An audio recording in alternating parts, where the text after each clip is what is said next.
দাঁড়ান দাঁড়ান, এই রোডটা আমিও চলি। দোলাইপাড় কবরস্থান রোডের এই হলো বর্তমান অবস্থা। আপনারা দেখতে পাচ্ছেন এই যে মেন হল, আমরা ভুলে যাই তারপরও বলছি, গাজীপুরের উত্তরায় একজন ভদ্রমহিলা এরকম একটা গর্তে মেন হলে পড়ে জীবন দিয়েছিল। এখন যদি এখানে পানি জমে যায়, আরও একটি দুর্ঘটনা ঘটে, এর জন্য দায় কে নেবে? বহুদিন যাবত এলাকাবাসী কমপ্লেন করে আসছে, কিন্তু এর এখনও কোনো সমাধান করা হয়নি। আপনাদের রাস্তাগুলো দেখাচ্ছি। সবচেয়ে বড় কথা, যাত্রাবাড়ির রাস্তা জামের কারণে প্রচুর পরিমাণ গাড়ি এখান থেকে আসছে। আমি আপনাদের দেখাচ্ছি, এই দেখেন রাস্তার অবস্থা। একটু বৃষ্টি হলেই রাস্তার অবস্থা সিরিয়াস হয়ে যায়। এখানে মানুষ ভুগছে, এই ভোগান্তি চলছে। এলাকাবাসী কি বলে আমি একটু জানতে চাচ্ছি। আচ্ছা, আপনি বলেন তো, কতদিন যাবে এই রাস্তাটা সমস্যা? ভাই 1 বছর ভাই। 1 বছর। আপনারা কি কমপ্লেন করছেন? ভাই আমরা কমপ্লেন মানে একটা খাতা করে কমপ্লেন করতে করতে খাতা করে ফেলছেন, খাতা গেছে, কিন্তু কোনো সমাধান হয়নি এখন। মানে এরা ওই যে অলওয়েজ মলেজ লিয়ে আয় ভাই, এইটা করতে সেটা করতে উল্টা পাল্টা হয়েছে নাই। তাই এটার দায়িত্ব কার? City corporation. এটা থেকে বেশি আচ্ছা, আমরা আপনাকে সেটাও দেখাবো। আপনারা কি চান এই রাস্তাটা মেরামত হোক? হ্যাঁ, আমরা এলাকাবাসীর কি ভাষ্য কি আপনারা চান এই রাস্তাটা মেরামত হোক? হ্যাঁ, এই খবর একটা একটা এখানে আমরা দেখতে পাচ্ছি আমাদের সর্বশেষ ঠিকানা, বা বলতে পারেন আসল ঠিকানা। এখানে আমাদের সবাইকে আসতে হবে। এই কবরস্থানে একটা লাশ আসবে, একটা মুর্দার আসবে, মানুষজন জানাজা দিতে বা কবর দিতে আসবে, কিন্তু এই রাস্তা, এই নোংরা রাস্তা, মেন হল, যে অজু করলে অজুটা শুদ্ধ নষ্ট হয়ে যায়।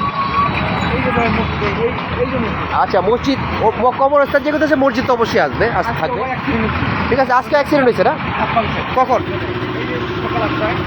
সবাই বাসটা খারাপ ছিল, অ্যাক্সিডেন্টের পর বাসটা আমরা ধরে। এখানে কি দুর্ঘটনা ঘটছে? হ্যাঁ, আমরা তো ভাই গাড়িও পয়রা কায়দে থাকে ভাই, এখানে গাড়িও পয়রা কায়দে থাকে, পর আর 4-5 জন ধরে গাড়ি ধাক্কাও দিয়ে আমরা কাজে। আচ্ছা, যে দুর্ঘটনা কবলে দিচ্ছে তার কোনো, সে কোথায় আছে? হসপিটাল আছে, হাসপাতাল আছে। ওই ছেলের নাম কি জানেন? ওর নাম হলো ওয়াজেদ। ভাড়া থাকে, ওর বাচ্চা নেই, স্কুলে যাবে এসে রিক্সা উল্টায় ওর বাচ্চা মাথা পড়ে গেছে, ওই টাকা মেয়ে গেছে। আমরা এইসব দেখবো না, আমরা দেখবো এনসিপি কেন সিট পাবে না, বিএনপি কেন নির্বাচনে যাবে না, চাঁদাবাজি কেন হচ্ছে। কিন্তু মানুষ যে চরম দুর্ভোগ পোহাচ্ছে, এগুলো কিন্তু আমরা দেখছি না। একটি ওয়াজেদ নামে একটি ছেলে আজকে অ্যাক্সিডেন্ট করে বাচ্চা নিয়ে স্কুলে যাওয়ার সময় তার হাতটা ভেঙে গেছে, সে যথারীতি হাসপাতালে আছে। যথারীতি সে হাসপাতালে আছে। আপনারা দেখেন, এই যে দেখতে পাচ্ছি রাস্তাঘাটের অবস্থা। আসেন আপনাদের সামনে।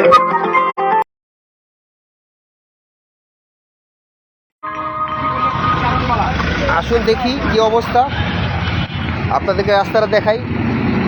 আমাদের সংকট আছে, সমাধানের পথটা খুঁজতে হবে।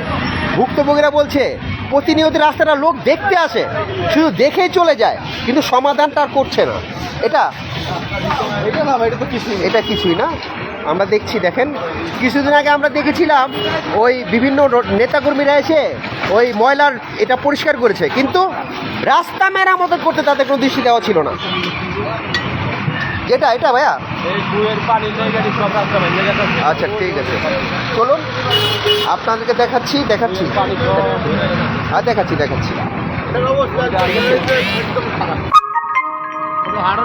এই যে মেন হল থেকে পানিগুলো, এই দেখছেন, এই দেখেন কত জঘন্য, কত নোংরা। এই মেন হল থেকে পানিগুলো বের হচ্ছে, এটা মেরামত বা দেখার মতো, মেরামত করার মতো কাউকে পাওয়া যাচ্ছে না। আচ্ছা, আগের দোকানদার কি বলে শুনি, আপনি বলেন। একটা রাস্তার ভিতরে সব ভাঙ্গে চুরিয়ে মেলন ভাঙ্গিয়া নিচে ঢুকে গেছে, মুখ সব বাইরে যেতে আছে, এবং রাস্তা ভাঙ্গিয়া গাড়ি চলাচল করতে পারতেছে না, মানুষজন হাঁটাচলা করতে পারতেছে না। এই ব্যাপার, এগুলো আপনারা যদি ঠিকঠাক না করেন, তাহলে আমরা কেমন রাস্তাঘাট চলাচল করবো? আমরা চলতে পারতেছি না কোনো কায়দায়, আমাকে বেচা কিনে কমে গেছে, রাস্তাঘাট কোনো লোকজন আসতে না। দেখেন আমাদের এই রাস্তাঘাটের নমুনা আপনাদের দেখাচ্ছি। গাড়ি যাচ্ছে, মানুষ যাচ্ছে, এবং যে কোনো সময় এই মেন হলের, এই দুর্গন্ধময় মেন হলের কারণে যাত্রীরা, পথচারীরা এবং এলাকাবাসী প্রচণ্ড ভোগান্তি পোষাচ্ছে। এই মনে করিয়া একজন মারা জমিন করে না করলে এটা বলছি। হুম, হুম। এই যে এরকম দুর্ঘটনা হইব হ্যাঁ, হ্যাঁ, হ্যাঁ। এখন কি করতে থাকে আমরা সাংবাদিকরা বারবার কর্তৃপক্ষকে দেখানোর চেষ্টা করছি, এই জায়গায় একটা হুন্ডা আটকে গেছে, দেখেন বাস্তব প্রমাণ। এর তো ভালো প্রমাণ মনে আর কিছু দেওয়া যায় না। এই যে বেটা আসতে হয়েছে, হুন্ডাটা আটকে গেছে। যদি গর্ত বেশি থাকতো হুন্ডাটা হয়তো পড়ে যেত, ঠিক আছে। এবং আমরা শুনতে পেয়েছি এখানে গাড়ি রিক্সা টিক্সা উল্টে যায়। বাচ্চা লয়ে বলে বাচ্চা লয়ে হুন্ডা লয়ে রিক্সা লয়ে পড়ে গেছে, দুইটা বাচ্চা লয়ে পড়ে গেছে গেছে। এককাল অবস্থা খারাপ, দুইটা মহিলা পড়ে গেছে গা, রিক্সা উল্টে পড়ে গেছে। আপনারা শুনছেন, এটা হ্যাঁ, এটা এই ব্যাপারটা হলো, এটা যে সরকার বা লোকজন না থাকলে আমরা কেমন চলাফেরা করি। না আপনি বলেন রাস্তার কি অবস্থা এখন বর্তমানে? এই যে আমরা এখন দুর্ভোগের মধ্যে আছি, এখানে বড় বড় গাড়ি আছে যেটা হাইওয়ে রুটে চলার কথা, সেটা আমাদের এলাকা ভিত্তিক রুটটা চলতেছে। আমরা এখন এখানে অনেক দুর্ভিক্ষের মধ্যে আছি, কষ্টে আছি। প্রশ্নের সাথে প্রশ্ন আসে, এই গাড়িগুলো এই রোডটা কেন আসবে? এটা লোকাল রাস্তা, তাই না?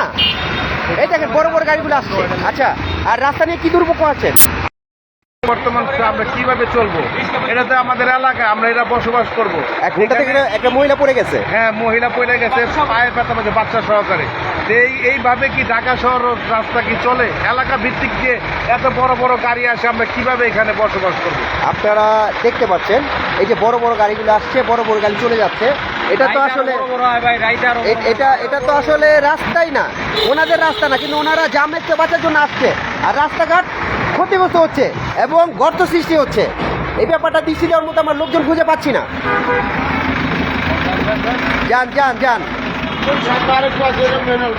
আর দেখছি ওটা ভিডিও করা হয়েছে, আপনারা দেখতে পাচ্ছেন প্রচুর পরিমাণ গাড়ি আসছে।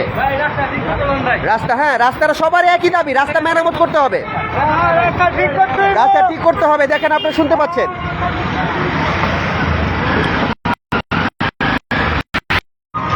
সময়ের পরিকল্পনায় এই সময়ের দাবি এবং এলাকাবাসীর দাবি, এই দোলাই পার্ক অবস্থান রোডের এই রাস্তাটা মেরামত করা হোক এবং সংশ্লিষ্ট কর্তৃপক্ষের দৃষ্টি আকর্ষণ করছি, সমস্যাগুলো জিয়ে না রেখে এর সঠিক সমাধান করা হোক।